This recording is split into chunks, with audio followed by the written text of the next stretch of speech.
I think Brandy was about 2.5 when we finally got her off. At least like anytime other than Or spring. because now it's like, but she was really crying a lot, didn't she? Did you get enough But not all tacos? the time. Just by the time I saw her. Yeah. I did too.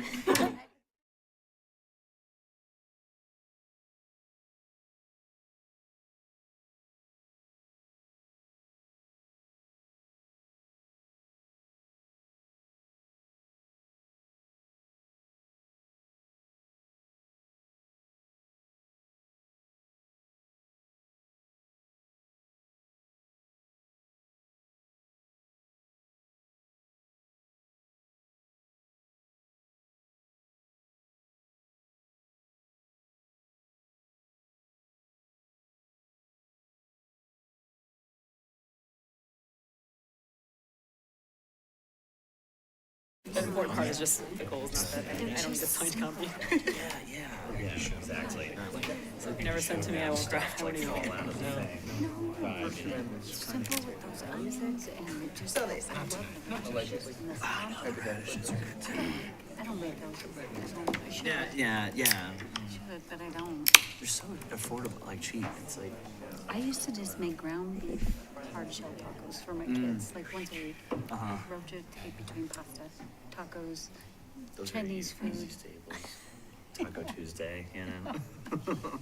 I feel much better after that. I have 6 o'clock, so if everyone could please rise and join me for the Pledge of Allegiance. Pledge allegiance to the flag of the United States of America and to the republic for which it stands, one nation, under God, indivisible, with liberty and justice for all. Christy, can you take roll call, please? Sure. Martin? Here. Critelli? Present. Nacarado? Here. Pappenfort? Present. Stevens? Here. Fontana? Here. Mayor Shore? Here. A quorum is present. Great. And before I get to the consent agenda, I see we have a rather full house this evening, and I want to make sure people are comfortable and aware of how these proceedings work. Tonight, and I'm gathering a lot of you are here for the Mesa Ridge. Is that correct? Okay. So what's going on this evening, it's a first reading, and we're following, there's an annexation as well as a zoning. The annexation follows state statutes, and there's a timeline, and there's certain boxes that need to be checked, and then you have 90 days after that for the property to be zoned. So there will be no public hearing this evening. And the presentation will be at the next meeting in 2 weeks on the 15th. So I just want everyone to know, you're more than welcome to sign up to speak in public comment, but the dedicated specific hearing won't be for 2 weeks. And the rationale behind that is with matters like this, we don't want any what are called ex parte communications. We want to get all the same information as everyone else at the same time. So that's the rationale behind. So I just want people to be aware of that, so that if you would choose to come back in 2 weeks, that's when the meat of this is going to happen, but you're more than welcome to stay tonight. Everyone clear on that? Wonderful. Okay, great. So we will move on now to the consent agenda. Any comments or questions on the consent agenda this evening? Mr. Mayor, I move to combine and approve the items on the consent agenda. Second.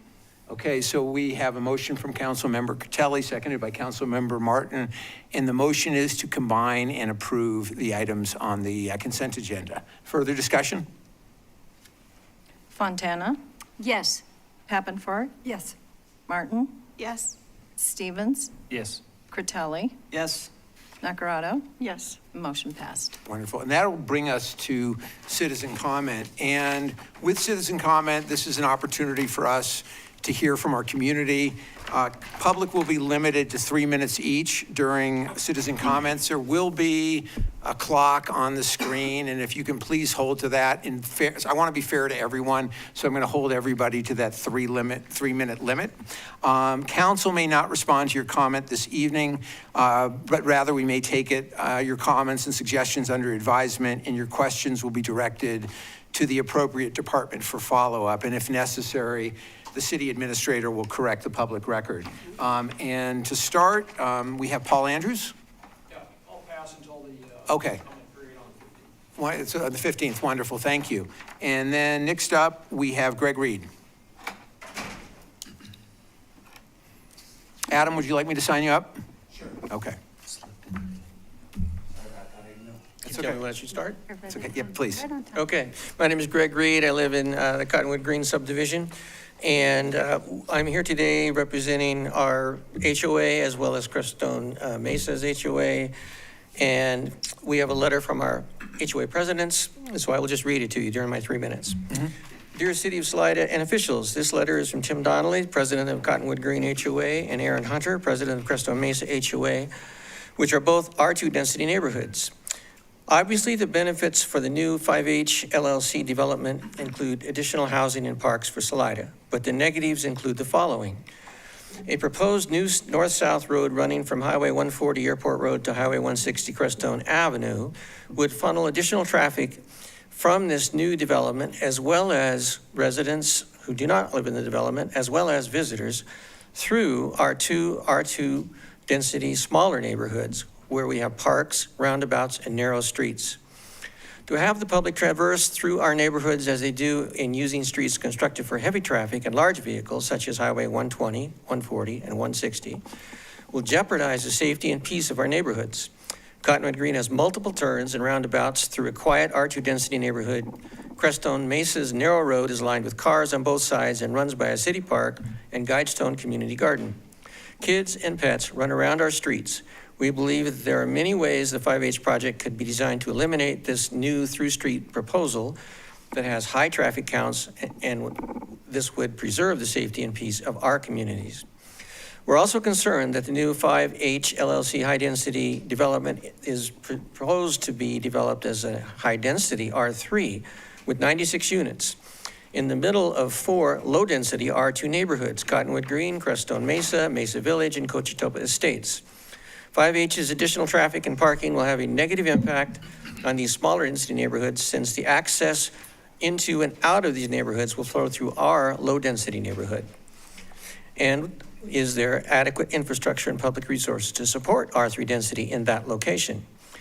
We propose and look forward to engaging in positive and productive discussions with the city planners and the 5H developer to produce a design that permits the 5H project to proceed while preserving the character and safety of its neighborhood communities that abut against it.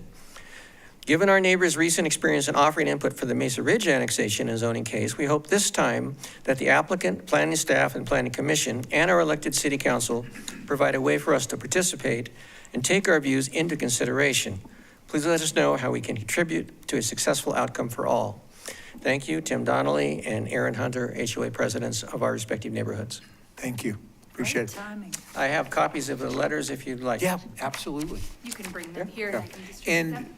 just so that there's no confusion, this that Greg was referring to won't appear until the middle of August. So Mesa Ridge will be the 15th of July, and I think it's the 19th of August will be, and I 5, and then I forgot the other numbers. 5H. 5H, yeah. So I just wanted people to be clear on that. Okay, wonderful. Thank you. Next up, we have Adam Martinez. Good evening to you all. I would like to comment about a couple of different things. One thing I have found out today that there's a code on the city handbook saying that a property owner could live in a tent next to their property. Now, in essence, I didn't know this, but at the previous meeting, Christy Dooms had said that Mrs. Adelman had to, in essence, clear all of her belongings and trash out of the neighborhood. Since Christy made that presumption, that has not happened within the last couple weeks. I don't think that the police have been by. I know Mrs. Martin checked it out about a couple weeks ago. She just drove past there, and I was wondering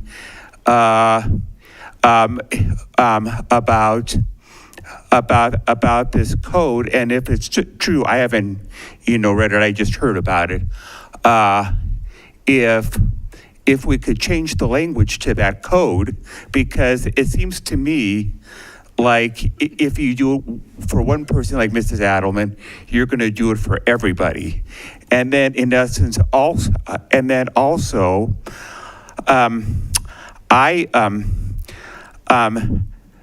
you guys know the Chafee Shuttle, don't you? And it is formal. Now they changed the name to Mountain Valley Transit, and in essence, and I know you guys are focused on affordable housing, but can you also focus on transportation on people who take Medicare, Medicaid, and people who need rides to the doctor out of town and stuff like that? One of my family members checked with Mountain Valley Transit, and it is $800 to take them to Colorado Springs, and I feel that's a little steep. And then, in essence, the last point I want to make is it's hard for people in downtown to get around with the streets closed and streets under construction, and I feel like you guys did it all at one time without, in essence, planning ahead. And it didn't seem like Mrs. Jones was concerned about it, because I seen her the other day. Instead of doing her job, she was out there sitting with her kids out on the patio having an ice cream. So it sounds to me like this is how she does her job. Thank you. Thank you, Adam. Okay, anyone online? Not with their hand raised. Okay, very good. Then we will move on to unfinished business. I'm sorry, Mr. Mayor. Yeah. I just want to confirm, Mr. Maxwell, did you intend to speak during public comment, or did you want to sign up during that ordinance? Oh, I'm sorry. Sorry. I figured because of, okay. Sorry. Got it. Okay. Sorry, Ken. I was assuming you were going to speak on the yeah. the fire stuff. Yeah, that's why I am here. Okay, yeah. So my name is Kent Maxwell with Colorado Fire Camp. Thank you, Mayor, council members. Just wanted to address Colorado Fire Camp's support for the Wildland Division Chief position and the updated MOU with the South Arkansas Fire Protection District. The council was very gracious in giving permission for the use of the old Salida Firehouse last winter for the AmeriCorps National Civilian Community Corps, the NCCC team that was here for 13 weeks and did work on city property at the water galleries, the multi-use facility, and Hot Springs Road out in Poncha Springs, as well as neighboring subdivisions around Salida and out by Chalk Creek. And we just wanted to express the support. So Fire Camp has entered a memorandum of understanding with the South Arkansas Fire Protection District to support this division chief position for the next 2 years, reallocating some of our grant funding for this supervision and support leadership of the Conservation Corps crews that are doing work around Chafee County. We do have a pending grant application for an AmeriCorps NCCC crew for the term of September to December. And so hopefully we'll find out in the next couple of weeks, but the possibility we'll have another 12-week crew that will be able to do work in the Pinion areas, so to achieve the mitigation around the city of Salida, work with the ranchers to alleviate some of the prescribed fire out of control burn risk that the lower part of the county experiences. So I just wanted to express support as the city and the fire district work collaboratively to address the needs of the community and the partnerships that are emerging with the fire department, with Colorado Mountain College, with Fire Camp.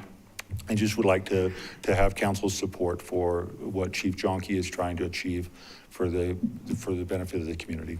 Thank you. Thank you. Appreciate it. And we're good? We're great. Okay, awesome.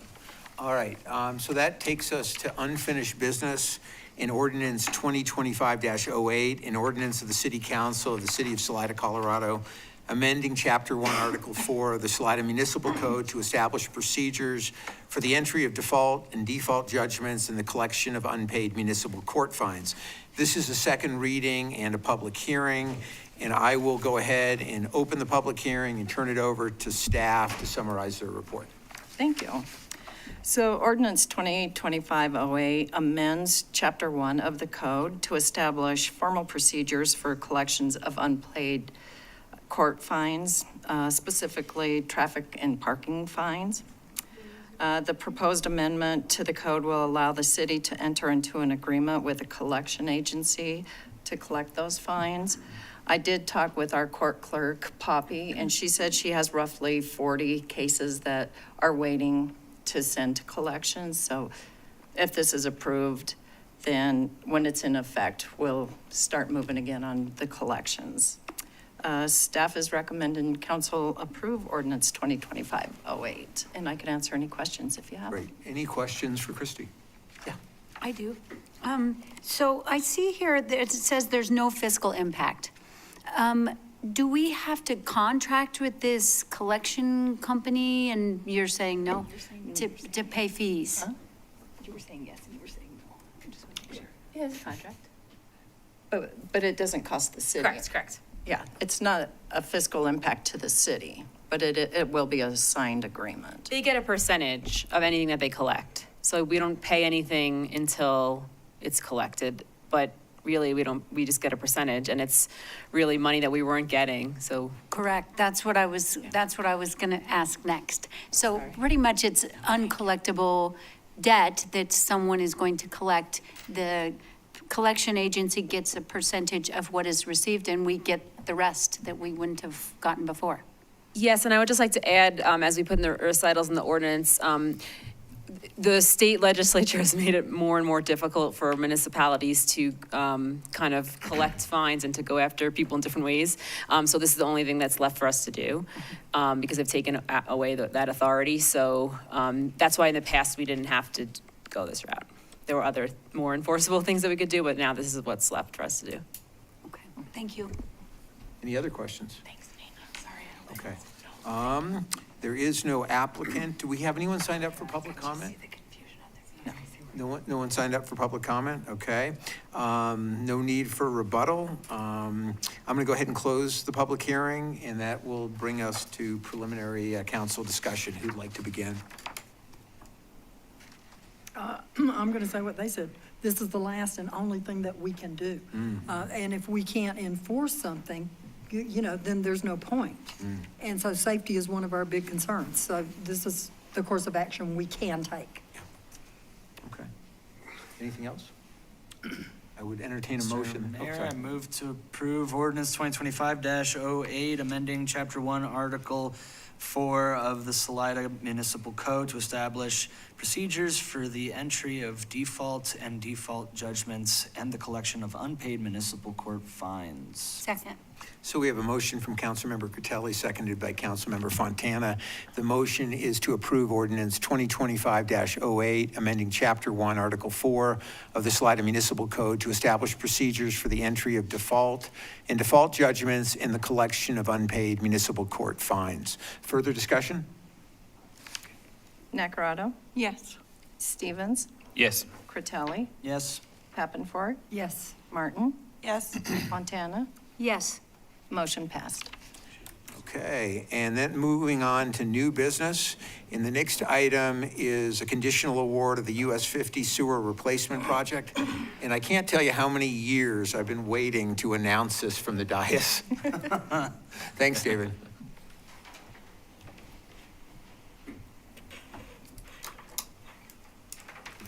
All right. Good evening, Mayor and Council. Yes, we are now calling it the US 50 Sewer Replacement Project, but certainly as known as a bunch of trunk line. Just to kind of recap, just so we understand the construction extents of this project, it starts almost at Oak Street, almost at Scott Street, so the far east end of Salida. It's on the south side of US 50, and it runs the whole way up to Poncha Springs Lane. And So we bid it out this past month. Bids came in June 12th. We're actually very pleased with the results. To get 7 bidders for a project this scale is a great turnout, and also seeing a pretty tight spread of results shows that, we should have a good design, that bidders understood, and because they're basically bidding about the same amounts. I would note, it's also very close to what was in the rate study and then what the city's projecting. So when the rates got set here earlier this year, I think big picture is thought to be about a $14.5 million project. So coming at 15, less than 5% difference is also good. Not a big surprise there. I guess just kind of moving on to next steps, this next year is anticipated to be primarily getting CDOT permits, which take quite a bit of time, and traffic control plans approved. Of course, there'll be a lot of public information and coordination with adjacent businesses, although this isn't quite like rebuilding an intersection. A utility such as this, they'll kind of be backfilling as they go, so it's not like this whole section will be under construction. It'll kind of be moving at probably 100, 200 feet a day. And so fortunately, the impacts to specific businesses is probably fairly limited. However, it does affect traffic flow on US 50.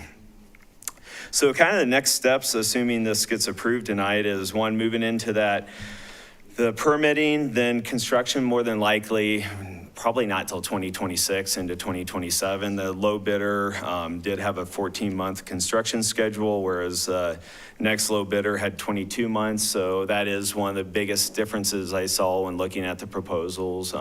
It's nice to know that the low bidder had a more aggressive approach there. And then I think over the next couple months, we'll be working with Amy and the finance team, and also Ellers at finalizing the bonds to get the financing for the project all into place. So that's kind of what we have to look forward to. And I guess if you have any questions, I'm available. Questions for David? I do. So I see here where there's a base bid and soft costs. If you add those two things up, it's very close to the Native Son and Y&K, which I know we give an allowance to for locals. I'm just trying to clarify, are the soft costs our costs, or did they add those on? So soft costs, those are budgetary items that I put in basically every project, because we have materials testing, we have engineering that go into the construction phase that the contractor doesn't pay for, the city does pay for. And then also kind of in the fine print under there, it says soft costs estimated about 5% in QA, QC, and construction administration, which is the engineering, and then another 5% for the contingency. So no matter who the contractor is, we'd be taking about, for this project, 10% added to the contractor's bid. So if it was any of the bidders, you'd, let's just say, add about 1.5 million-ish in what we're calling soft costs. Okay. So it wouldn't really change the ranking of the bidders. All the spread of the bidders' costs would be essentially the same.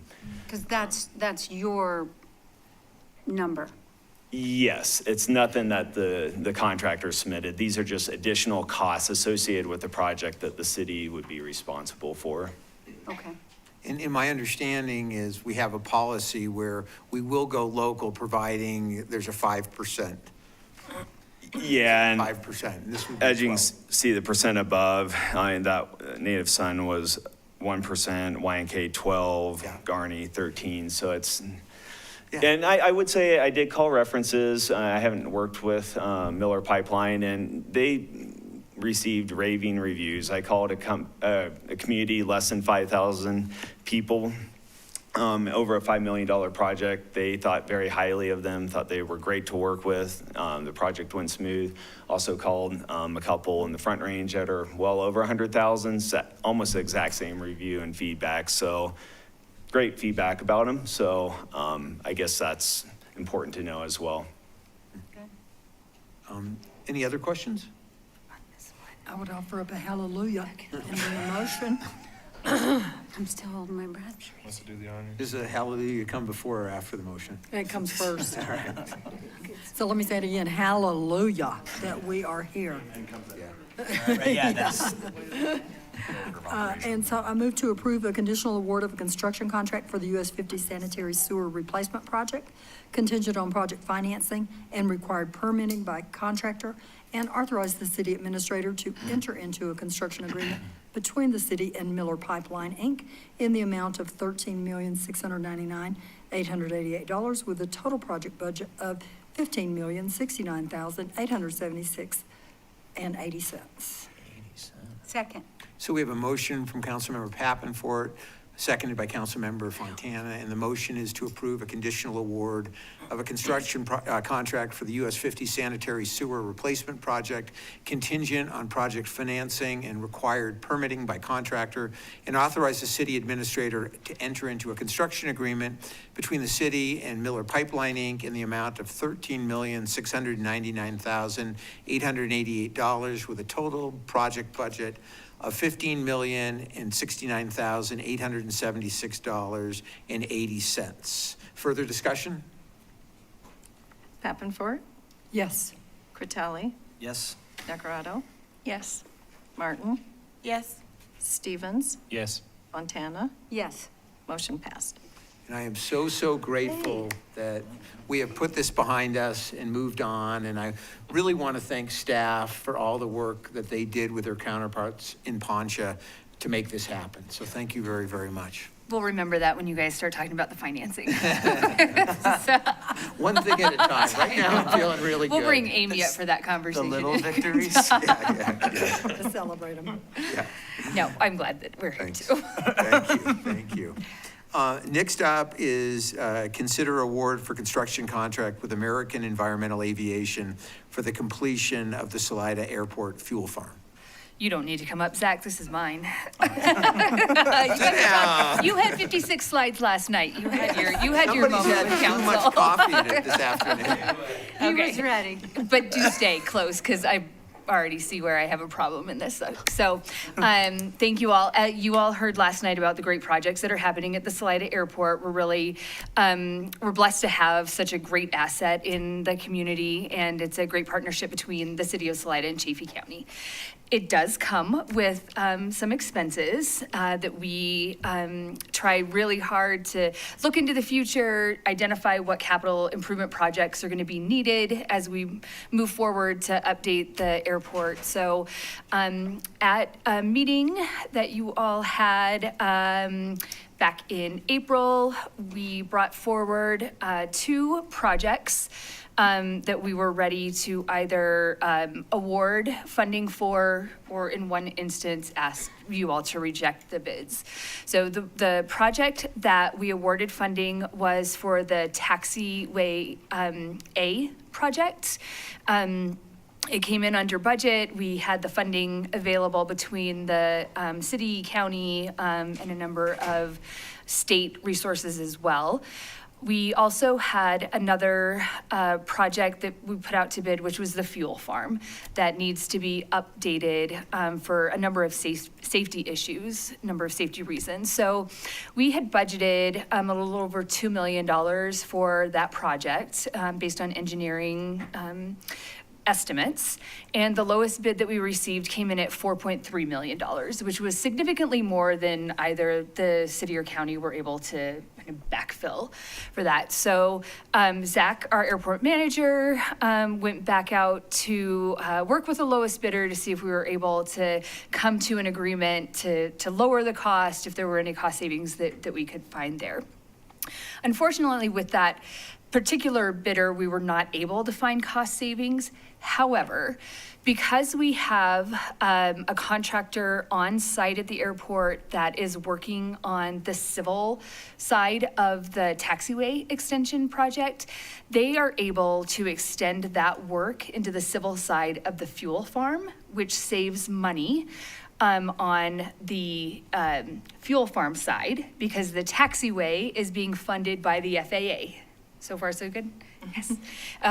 So we have and this is where I did not include the change order. We have a change order for Pyramid Construction to do the civil work. There's no cost to the city. It's all funded through the FAA, but we do need to sign that change order for them to do that work.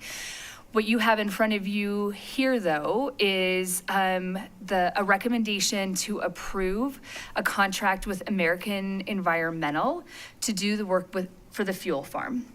So it's coming before you not in consent agenda, where it normally would, because there was a budget for this project, because the project is still over budget.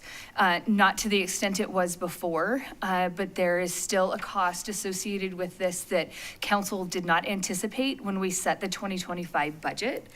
And that additional expense for the city is $213,500.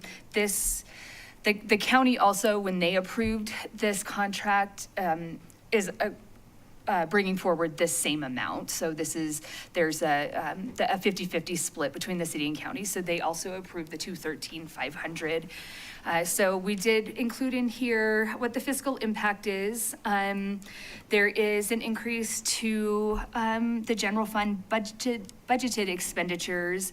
It does raise the amount of reserves this year by an additional 8% that we were not planning. We do understand that while the city is facing some pressures in the budget, that this work is extremely time sensitive, needs to be completed. We received grant funding from the state. The county has put in additional funding.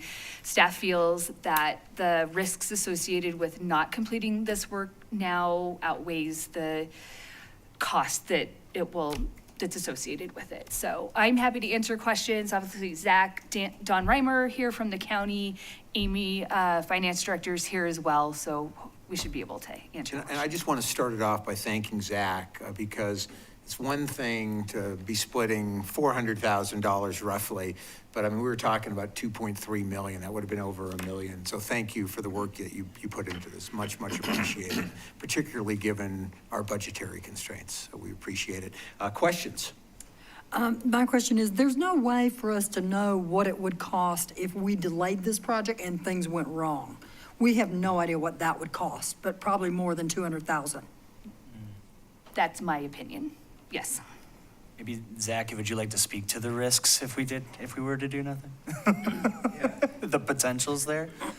So one point of clarification there, the change order to Pyramid Construction, since they're on site, they're doing asphalt, they're doing concrete, they're doing the grading, to extend their quantities to be able to cover everything on the air side, so where the planes park and get fuel just makes sense. And they had really good pricing on asphalt and concrete.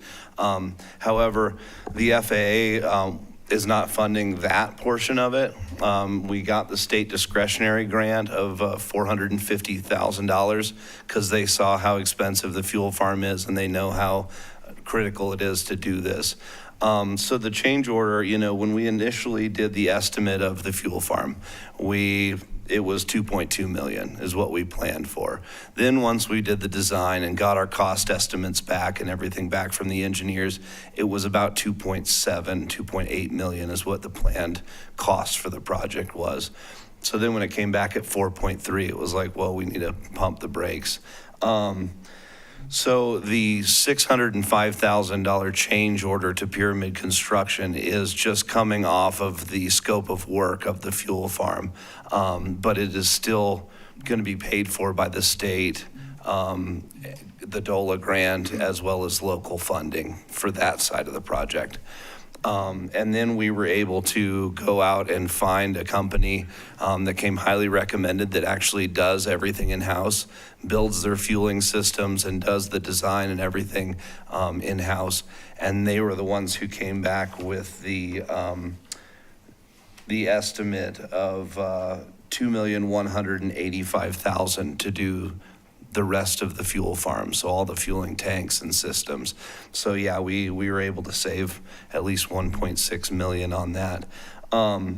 As far as speaking to the criticalness of this project, I've been at the airport for over 10 years now. I've probably been in communication with the county and the city for at least 9 of those years about the status of the fuel farm. There's single wall steel below-ground tanks that were installed in 1976. They're two 12,000-gallon tanks. There are no inspection ports on those tanks. So to see the status of where they're at as far as their corrosion and that, there's no real way.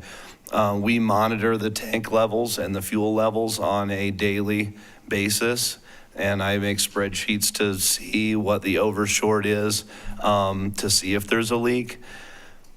But we won't know there's a leak until there is one. And kind of we're coming up on 50-year-old tanks in the ground. And we don't want to be the ones to release 8,000 gallons of jet fuel into the Arkansas River Basin. Well said. So with that being said, that is why this has been such a critical project, and I really appreciate everything Christie's done as well to help with the DOLA grant process and get us that funding and move this project up because it's been needed, and so very thankful that we're doing this now. Any other questions? I do. Yeah, go ahead. I have two for you, Zach. Did the county already approve the 213,500? So they approved moving forward with this, the contract with American Environmental Aviation, as well as approving the change order. Okay. And so, yes, So yes. yes. Okay, so we're all on the same page. And the other question is, do we have to shut down for a period of time while this is all happening? Are you shutting down? Are you limiting? What are you doing with that if this goes forward? So this, the project in the taxiway side of things is kind of strategically phased to where they can do the majority of the work, and then we'll have to shut down for a period as they connect the taxiway to the runway itself.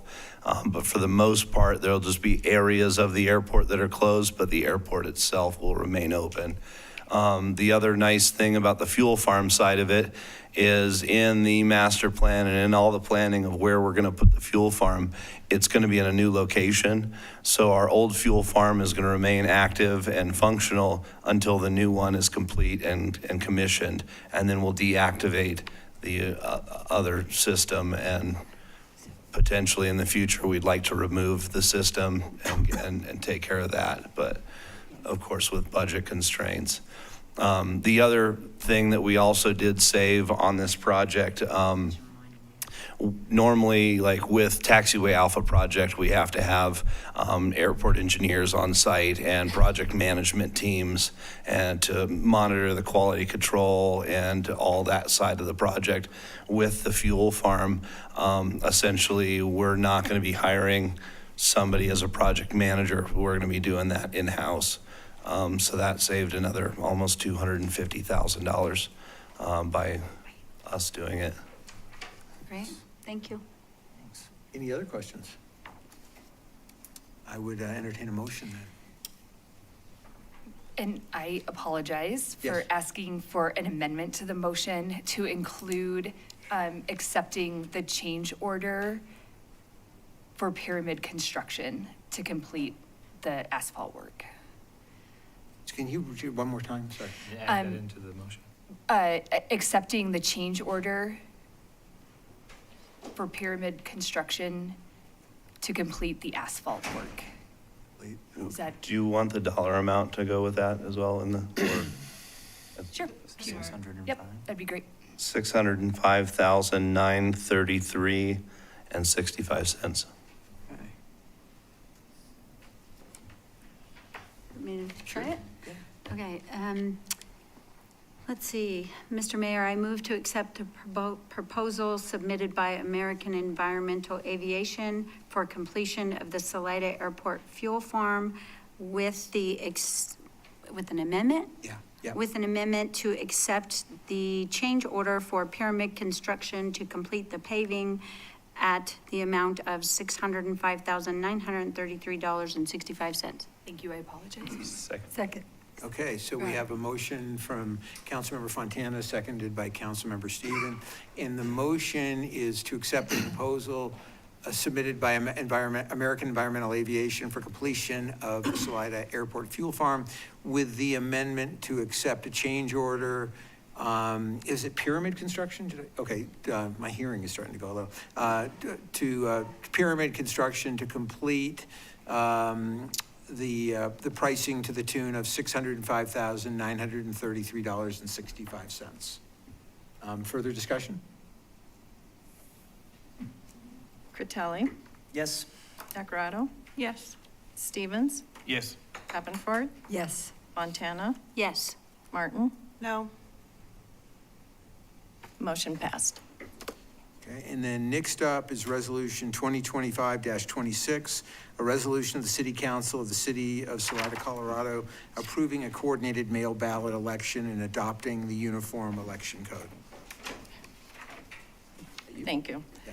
So Resolution 2025-26 will approve an IGA with Chaffee County. They have the draft IGA out, so I don't have that right now. She will get it to me in the next couple weeks. But it's for the city's participation in the coordinated mail ballot election, sorry. And in the IGA, they request that the city designate a designated election official. Staff is recommending to designate myself, city clerk, as the DEO. We'll have 4 elected positions on the ballot. We have the mayor, and then 1 in each ward. So Ward 1, Ward 2, and Ward 3 each will have a seat up for election. And I did attach our timeline. If you have any questions on that, please let me know. But with that, staff is recommending council approve Resolution 2025-26. And I can answer any questions if you have them. Questions for Christie? I got one. Yeah. Just on the election calendar, when it says the 25th of July is the last day to notify the county clerk of participation. Yeah, Is that's that- this. Oh, okay, so, I mean, I'm just, does that refer also to, like, that's just the individual, not like ballot measures? That's just saying that the city is going to participate in the November 4th election. I see, okay. So any Just ballot that. language or the candidates, I have to get that to the county clerk by September 5th. Okay, just, okay. Yeah. Good to know, thank you. Any other questions? Would entertain a motion? I move to approve Resolution 2025-26, a resolution of the City Council of the City of Salida, Colorado, approving a coordinated mail ballot election and adopting the Uniform Election Code. Second. So we have a motion from Councilmember Pappenfort, seconded by Councilmember Nacarado, and the motion is to approve a resolution of the City Council of the City of Salida, Colorado, approving a coordinated mail ballot election and adopting the Uniform Election Code. Further discussion? Martin? Yes. Stevens? Yes. Nacarado? Yes. Critelli? Yes. Davenport? Yes. Fontana? Yes. Motion passed. Okay. And that takes us to Resolution 2025-27, a resolution of the City Council of the City of Salida, Colorado, finding the 5H LLC annexation petition to be in substantial compliance with state statutes and setting a public hearing on said petition. And Carolyn, if I could ask you, just because we have a lot of people here tonight that are here either on this or on Mesa Ridge, and I know that when I came into office 7.5 years ago, how annexations worked was a complete mystery to me. And so maybe just a little bit around Sure. how the statutes work process is. and what it means. Sure. Yeah. So the annexation is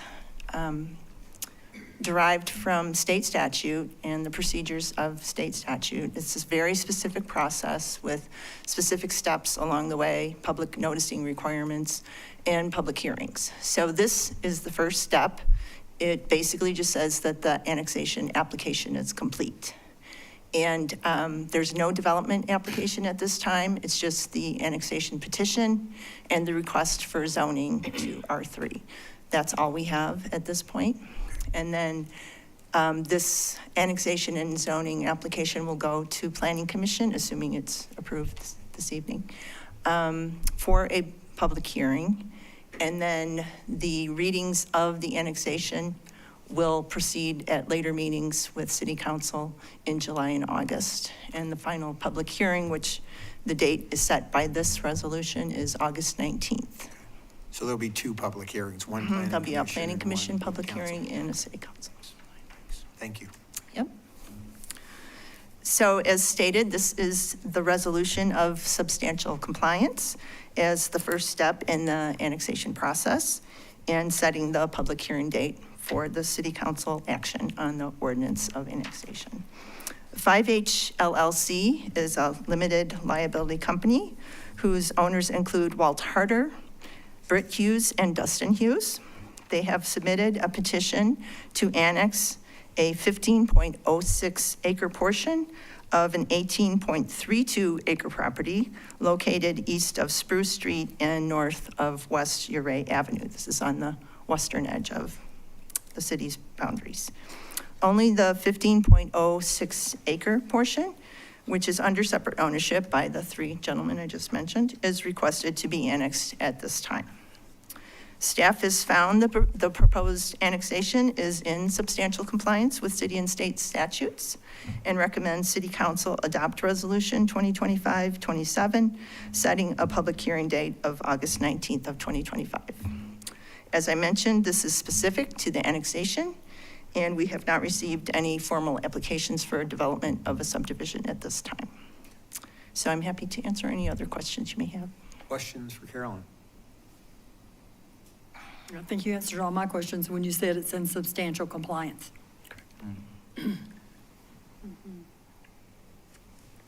And just to be double sure, so the photo depicts like what the whole property looks like in the blue, and then the yellow would just be what we're talking about? Exactly. Okay, perfect.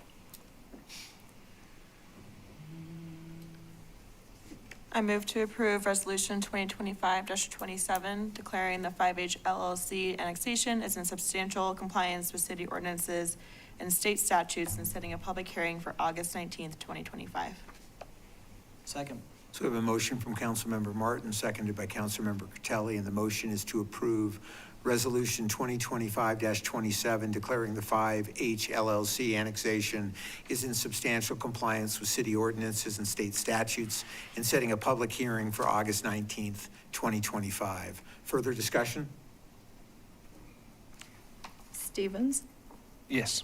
Critelli, Yes. Nacarado, Yes. Montana, Yes. Pappenfort, Yes. Martin. Yes. Motion passed. And Thank you. Thank you. And then next up is Resolution 2025-28, a resolution of the City Council of the City of Salida, Colorado, a resolution of the City Council of the City of Salida, Colorado, approving an amendment to the intergovernmental agreement with the South Arkansas Fire Protection District to establish a division chief of wildfire position. Thanks, Chief. Yes. Mr. Mayor, Council, I'm asking for your approval on this. What it does is it makes an amendment to the IGA that we approved earlier this year to add an additional chief. This chief will be the division chief of wildfire, which is something that we definitely and truly need. If you think about the biggest threat to our county and to our area, it's a wildfire. It's identified every year as wildfire. I found this to be something that we need to work on, a more of a weak spot, but it's something we can really improve on. So the board of the South Arkansas Fire Protection District approved this, and they're going to pay for it. So that's kind of the cool part. It's going to dedicate leadership. It's going to be focused on prevention, mitigation, and the operational needs towards wildfire prevention. It's also going to improve coordination and community engagement. We'll be working with our close friends at Colorado Fire Camp. You guys know about the SCC and the NCCC troops that we had here mitigating. We're just expanding on that, and we need some leadership to kind of take that over and direct it.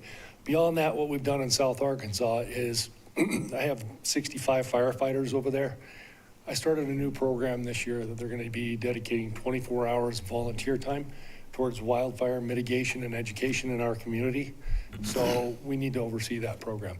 I think it's going to be a pretty big program. I'm actually very, very excited about it. Like I said before, this position is fully reimbursed by the district.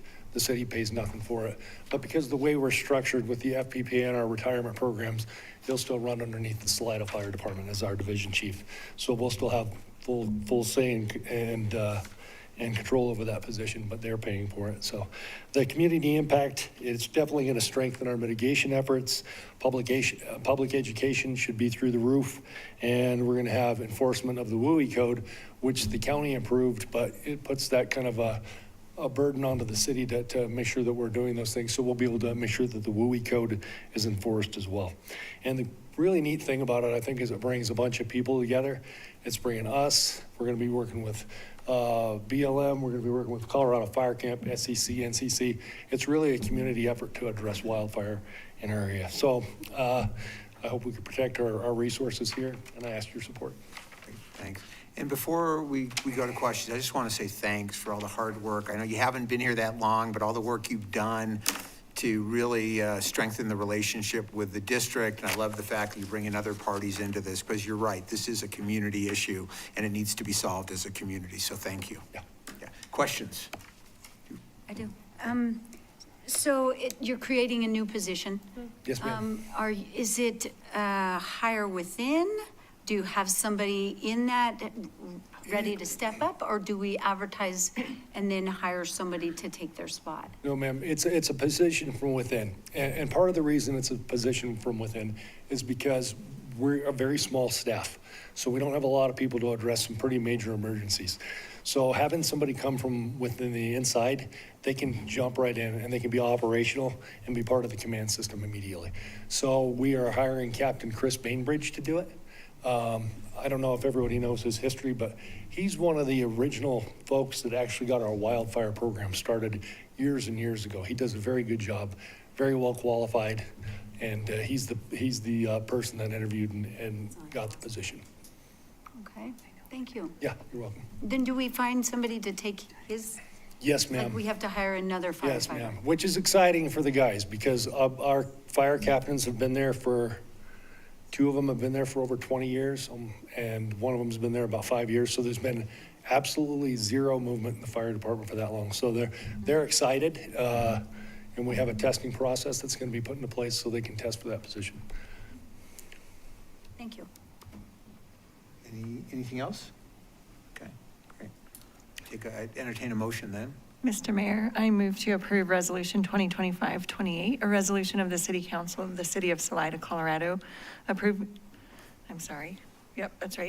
an amendment to the intergovernmental agreement with the South Arkansas Fire Protection District to establish a division chief of wildfire position.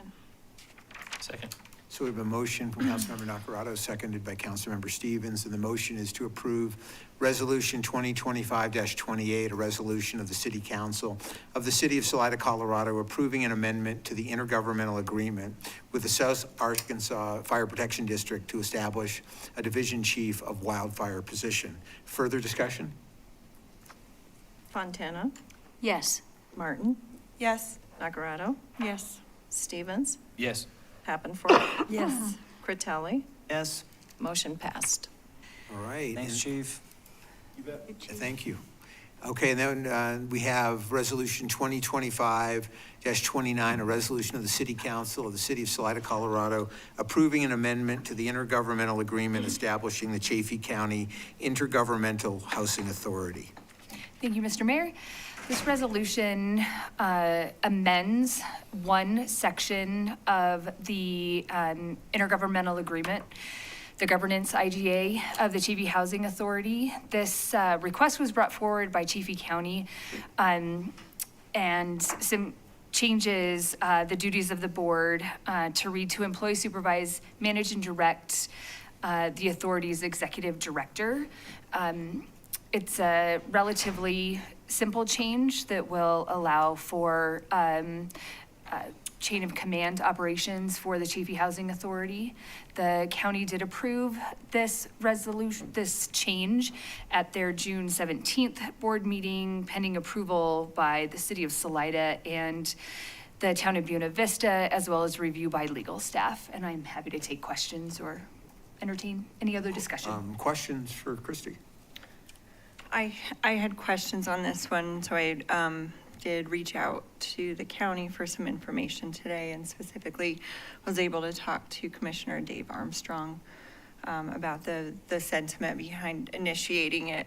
and which I fully understood, which is that just like we discuss here at the city, with the city council, we work through our direct reports. Dave saw the need to just make that formal for the housing authority as well, where the board will work through the executive director, so there's not 9 board members going to staff with different needs. I let Dave know that I would also be recommending an amendment to that language, because sometimes the housing authority does not have an executive director, in which case there may be a need for the board to work directly with other staff and agents. So I can go over that language now. My change will be to suggest to employ, supervise, and direct the executive director of the authority, and in the absence of an executive director, to assume responsibility for the supervision and management of authority personnel, either directly or through a designated officer or committee, in accordance with applicable laws, policies, and procedures. I understand that Dave's previous statement was reviewed by county legal, and I'm hoping that Nina can let me know this evening if there's anything I need to change there, and I should have sent that to you. Yes, can you just repeat it once again, so I could, what you said, the additional language? To employ, supervise, and direct the executive director of the authority, and in the absence of an executive director, to assume responsibility for the supervision and management of authority personnel, either directly or through a designated officer or committee, in accordance with applicable laws, policies, and procedures. I mean, that just sounds overly wordy, but on the fly, substantively, I could say yes, but I would, if it were me, I know you're just passing it along, that's a lot of words that could be restated, but. Let me make another suggestion then. Okay. Boy, and I had this one all not memorized, but I had it. Said something too wordy. So, I just said something is wordy. so I went for I almost fell out of my blew my seat, mind. I'm legal sorry. clarity on that one. But has a lawyer? Too much legalese for our legal I team. didn't know there was such a Oh, I thing. apologize. So can you, so let me just look at this. I'm more visual than auditory, so I apologize. So to employ,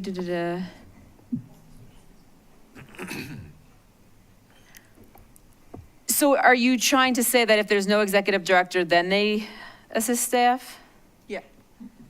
In the absence of an executive director, then the board will be working directly with staff.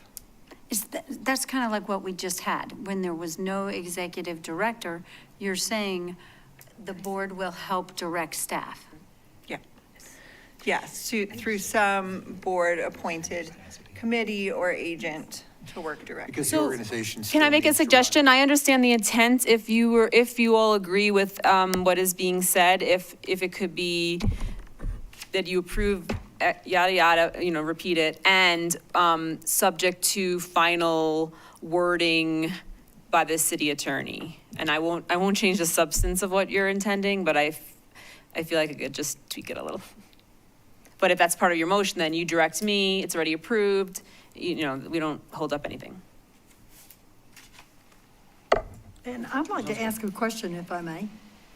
What would be the ordinary process, that you don't have somebody who's doing the directing?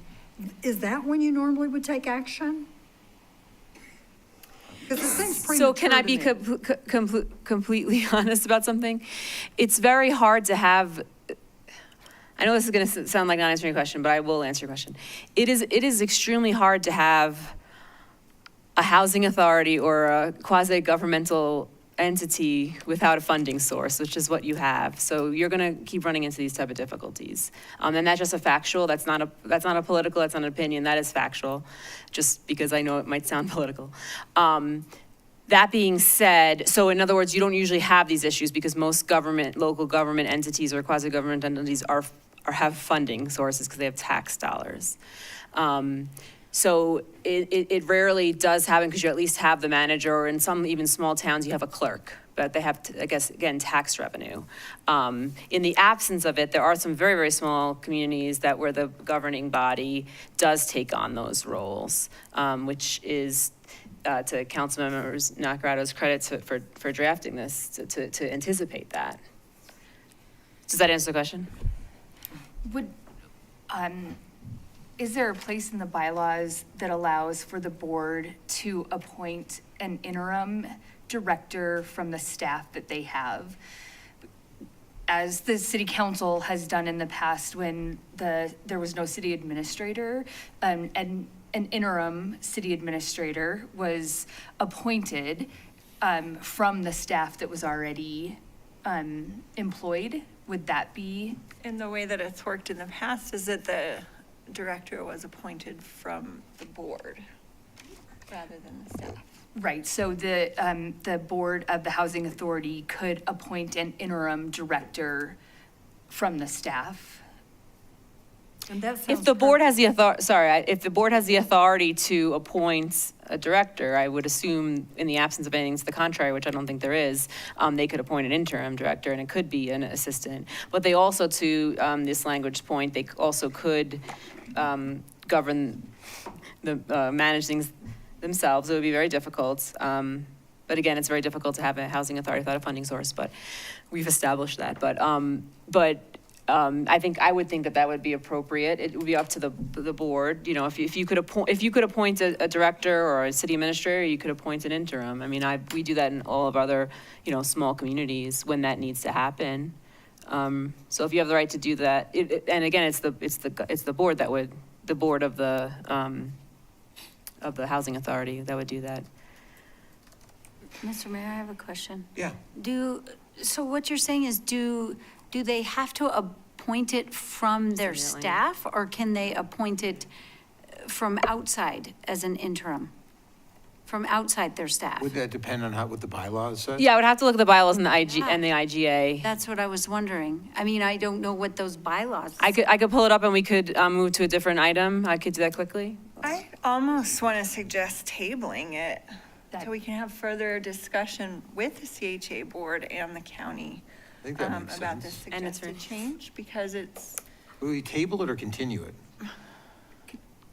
So it's a resolution, either one. If you wanna, because we probably don't know when it could be, a resolution could be placed on the agenda anytime. So you can either function, practically either is okay. Because I don't think we could know what day it would be, because I don't know if we'll be able to get in touch with everyone in 2 weeks. yeah, I don't think there's a really urgent need. I'll talk about Sure. why. You from the could, council report, but- you could make a motion to not accept the amendment. That's And that would then just close out. And then this we'll bring it up when it's conversation, ready. and we can bring it up, we can bring it back after council and the county have. Okay. Is there, yeah, I can go ahead and do that unless there's any other questions. So, Mr. Mayor, I move to deny the recommended changes to the CHA IGA. And pending further discussion. I move to deny Resolution 2025-29, a resolution of the City Council of the City of Salida, Colorado, approving an amendment to the intergovernmental agreement establishing the Chaffey County Intergovernmental Housing Authority. Second. So I have a motion from Councilmember Nacarado, seconded by Councilmember Fontana. The motion is to deny Resolution 2025-29, a resolution of the City Council of the City of Salida, Colorado, approving an amendment to the intergovernmental agreement establishing the Chaffey County Intergovernmental Housing Authority. Further discussion? Critelli? Yes, because it's a double negative, right? Yeah. You're voting yes. Affirming the negative. Right. Yeah. Sis. Yeah, yes. Fontana? Yes. Davenport? Yes. Martin? Yes. Stevens? Yes. Nacarado? Yes. Motion passed. And if I could just clarify for anyone, procedurally, so because, like I said, because it's a resolution and you voted it down, that this goes away, but that it just means next time when everyone's talking about how to readdress the topic, it'll come up as a new resolution. That'll be that. That's a cleaner way to do it, what you all did. Okay. Does Councilmember Nakarado, like, do you need to mention that during the council report maybe, to like have that amendment? Pursue the conversation. Yes. Thank you. Okay, yeah, that makes sense. Okay, and speaking of which, we're up to council reports. Councilmember Stevens. Nothing from me today. Okay. Councilmember Fontana. I have a few things. I was not able to attend, we didn't have a finance committee meeting. I already reported on that last month. We have one coming up in 2 weeks. I was not able to attend the Salida Golf Course meeting because I was at CML. But I did get a report from them. They are continuing with increased usage from both locals and tourists. So the numbers are up at the golf course, which is great. They're continuing with their kids camps with over 20+ participants. They have 50 members in their men's league. They have around 20 or 10 to 20 women's league participants, which Braden puts on a little camp every Tuesday, which would have been tonight. So it sounds like everything's going great. They also have 2 completely full tournaments coming up. One is the 4th of July tournament, and another one is the Chavano, I think it's called the Chavano tournament. I think that's what it's called, isn't it? And that, they say that's all the way full also, which is wonderful revenue, lots of stuff to do out there. And I was talking to the golf pro today on the phone, and he said all skill levels are welcome. They have clubs out there, they have stuff that you can use to learn from kids all the way up, and they are very welcoming to all skill levels. Switching gears a little bit, just wanted to talk a little bit, I'm going to read kind of what my thoughts were. Salida is absolutely a beautiful community. We are a diverse community with lots of what we call locals, longtime locals, and newcomers, and kind of a mix of all kinds of names. We call people who come in, you're like, you're brand new, you don't know what's going on, but we welcome people to this town. So as I say this, I absolutely know we all want to keep Salida beautiful. We want to keep it well-kept, a beautiful place for people to visit, especially during tourist season and a good place for our neighbors and ourselves to live. We all have rights in this community. You can voice your opinions. We all don't have to agree with each other because that's not what Salida is made up of or anything else around here. But don't trash your neighbors. Don't trash your community. We live here together and we should keep it clean that way. Respect everybody else's rights as you're, enforcing or using your ability to express your rights. So, respect everybody else's, which that leads me to 4th of July. Let's all get out and celebrate safely. I know our fire department is doing a lot this weekend for us. Our police department will be there in full force. F Street is kind of rocky still in some places. There's a lot of construction. Be careful out there. There's going to be a lot of activities downtown. At the community center, I really appreciate them for putting on events down there and downtown. There's a parade, there's activities, there's patriotic activities. I know that there's parades in other communities. The VFW is doing some things. The American Legion is doing some things. So we need to definitely support those people as we can because they kind of gave us the right to be here.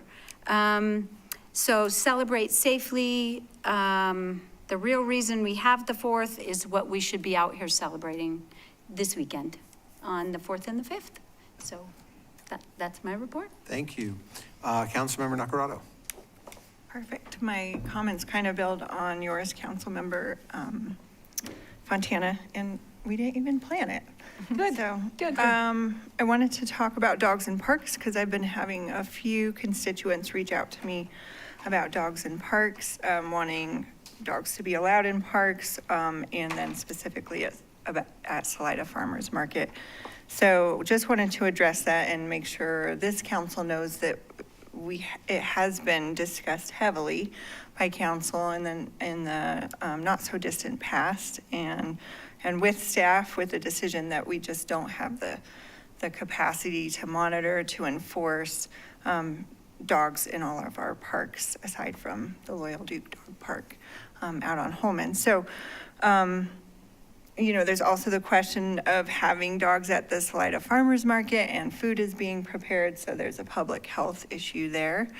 And then finally, just my personal feeling is that even if there are dog cleanup stations in our parks, that it's still impossible to clean up all dog waste, and people like to sit on the grass in our parks, at the amphitheater at Riverside Park, when they're listening to music, or at the farmer's market, you often see people sitting on the grass. And so that's just something I think we don't want to deal with. So I did learn through these conversations that with our police force more fully staffed, that there's more enforcement of our ban on dogs in parks. And so, or our policy that keeps dogs out of our parks. So people can expect that to be enforced this summer. I'd certainly invite any discussion from other council members that disagree, but just kind of wanted to restate that previous decision that council came to. And then also talk about fireworks with the 4th of July. I always get some questions about fireworks, especially if the wind happens to pick up, like it often does on the 4th of July. So I have a memo here from the Mountain Zone Fire Management Officer with the Forest Service, who also just happens to be my husband, so I'm proud. But I love his reports on where we're at with our fire status in the county, and he also always gets a lot of questions about fireworks from a fire behavior standpoint, so that you all know you can reach out to him and subscribe to this report, and it's science-based methodology for determining where we are with our fire status if we were to go into fire ban in the county. So I love that they're letting science dictate the decision-making.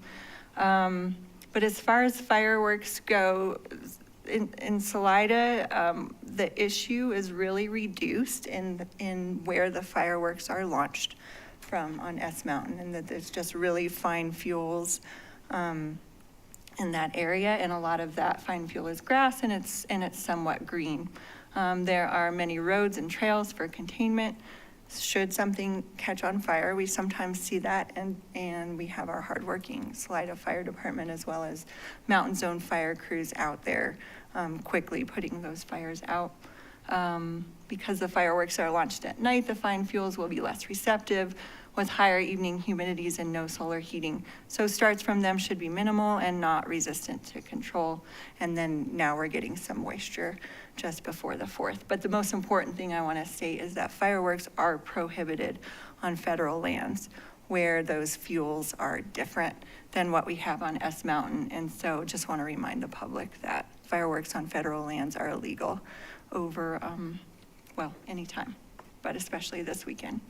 And then finally, want to address the CHA issues. I'm excited to announce that an offer letter has been extended to Marjo Kurgis for the position of ED.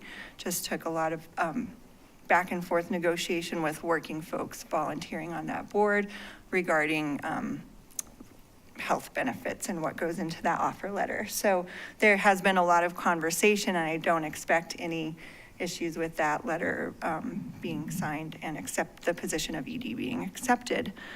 So again, that reduces the urgency on this IGA amendment conversation, but I would like to pursue that conversation with the CHA board, the city, and the county. So just looking for a second on that. Support that, yeah. Me too. Great. I also meant to ask Chief Jonke if you want to come up and say anything more about fireworks, because that's really your department. I don't have to say too much more when you give the entire speech, but no, we're ready to go. Again, it's a community collaboration. Her husband's bringing 6 teams of people down to work with us. We invite Chaffee County Fire, and my entire staff is ordered in that day. Nobody gets that day off. We work from morning till after the show. So we'll be well prepared like we always are. The community, like you mentioned, don't use fireworks anywhere where it could cause a problem. If you really think about it, what a wildfire would do to the economy of Chaffey County and Salida would be absolutely devastating. If you think about what it would do to the recreation, what it would do to the river, it's something we take very seriously. So enjoy the fireworks that we put on professionally. Thanks, Chief. Councilmember Martin. Nothing for me tonight, thank you. Councilmember Patmanfort. CML was great, and the first thing that we did to kick it off was meet with Excel. So I wanted to report on that. There was a lot of distress last year over the multiple outages that we had. And we were in the top 3 of the problem zone. So you weren't imagining it. But the silver lining of that is that put us in the top 15 for getting resources fixed. And so I'm looking forward to things being much better now. We're also in the top 3, if I remember accurately, on fire potential. I imagine the chief could confirm that. And so it makes sense that when they start taking responsibility to make sure that those power lines don't cause wildfires, that they might have got over eager on that, which put us in the top 3. I'd rather that than the fires, because going out in the front yard and seeing the fires burning on Methodist is an image that I will never forget. And so I just thought that was really great, you know, because when it's really bad, then we start to work on it, and they're totally taking responsibility, and they've made a lot of changes and improvements to the system. And that's all I have. Great, thank you. Councilmember Critelli. Yeah, I wanted to report also from CML. It's always very enlightening stuff. I think the main theme to start off was AI. It's here. It's getting more advanced than we can comprehend by the minute. I mean, I just today realized I was fooled, like actually had a realization I was fooled by AI. That's just the one I know about, so already getting fooled by it. I think other communities are trying to get ahead in the way of writing out certain parameters in which city governments or organizations can utilize, and in what way they can utilize AI. There's just no doubt it is the future. It's formidable, and we should address it, and actually have it in writing of you know, what we want it to look like, what are our parameters, and maybe it would be who of us to look at other communities and see how they're addressing the you know, AI. Second that, yeah. Yeah, all right. And it might be a great thing to bring to CAST, and so that way we can. We actually, yeah, staff's working on this. Great. Sorry, yeah. No, I figured you. But we'll bring something forward. Yeah. Oh, yeah, I was actually going to Just say, talking about it. actually, our law clerk, Michael Farrington, he's online. He is, he wrote a policy, and it was based on a lot of other communities, and he actually just, it's in my inbox to pass along. And Christy had the foresight, because she went to the Colorado County and City Managers Association conference, and we spoke about it there in April to get that done. So a written use of generative AI policy. I'm not sure if it necessarily has to be in front of council. We could share it with you because it's for the use of policy, but it is being worked on. You have good, yeah, we've been working on it. I'm not taking all the credit. Christy's the one who directed our office to do it. So I was like, this is perfect for a energetic young law student. And he is, like I said, I just showed Christy the email. He had drafted it and sent me. So we're on that. Great. Yeah. Great. That's good. I mean, at least just to, you know, publicly show that we aren't ignoring it and that we're, you know, addressing it. That was the theme. I guess here on the home front, Chalk Fest, that was awesome. If you guys got a chance to check out, some of them were absolutely stunning pieces of art on the pedestrian mall. It was that was very cool utilization of the space, very creative, love to see that. I got to see it on my way to see Sweeney Todd. If you guys got a chance to see it, it was awesome. And I've seen it on Broadway, and I have to say, I mean, I'm not putting on airs here when I say that at least Andre Wilkins is more Sweeney Todd than that guy on Broadway is. I was blown away. And it's just always so good to see and be reminded of the creativity and the artists in our community, especially when I got to sit at CML as other communities were presenting to those who weren't entirely convinced about the rise of the creative class in our state and doing the pitch for how impactful it is to our state.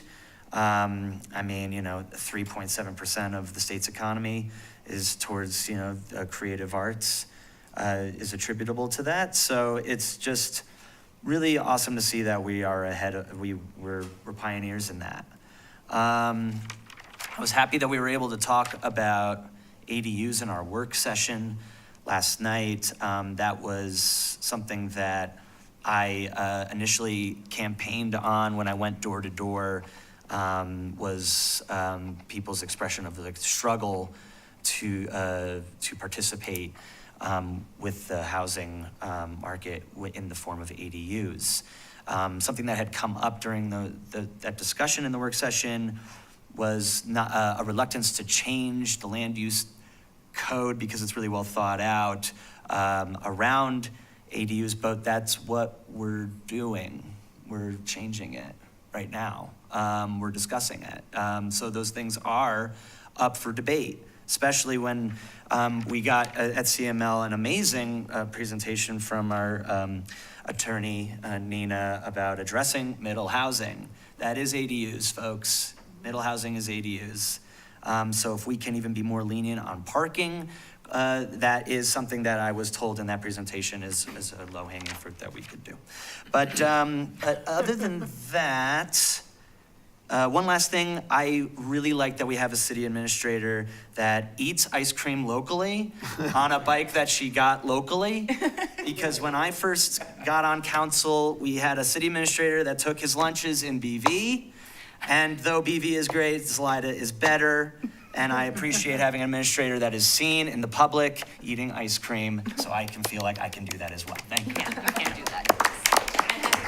And I have a 6-year-old. And that's all I have. Thank you. Cannot deny the Thanks. little girl ice And cream. I just had a couple things. I want to say that I trust people a lot more that eat ice cream. Yeah, that's. Yeah, I just had a few things. The first one was I just want to thank staff for stepping up as much as they have this summer. I mean, with all the construction that we have downtown, going out and securing additional parking at First and D, which was all staff-driven, all staff initiative. And I think it really speaks to the importance of giving them the latitude, the flexibility to pursue what they think is in the best interest of the community, because they are 100% invested. And then I just think about with the construction downtown coming back to us with the recommendation for that half a block between Second and Third to hold off until the construction. I mean, that's great work, and I really, really appreciate that kind of guidance. So thank you, and please keep it coming. On a less positive note, I just want to express how disappointed I am that someone chose either late Saturday or early Sunday to dump a whole bunch of dog crap at the corner of 50 and Oak Street. And, my sense is they were probably targeting the individual that's out there exercising his rights. And this isn't about whether you agree or disagree with him, but that's just not appropriate. And we're better than that as a community. And, I really hope we can figure out who did that, because that's just not acceptable behavior. And I feel really strongly about that. And then the last thing I wanted to mention was, I went to CML as well. And I sat in, they have about a 2-hour session. It's called the Mayor's Mingle. So you get to hear from mayors from all over the state.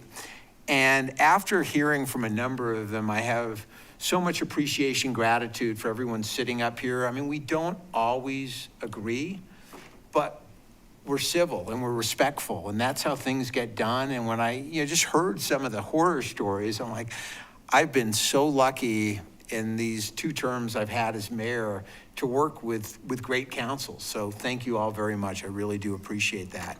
And with that, anything from our attorney? I was also going to mention CML.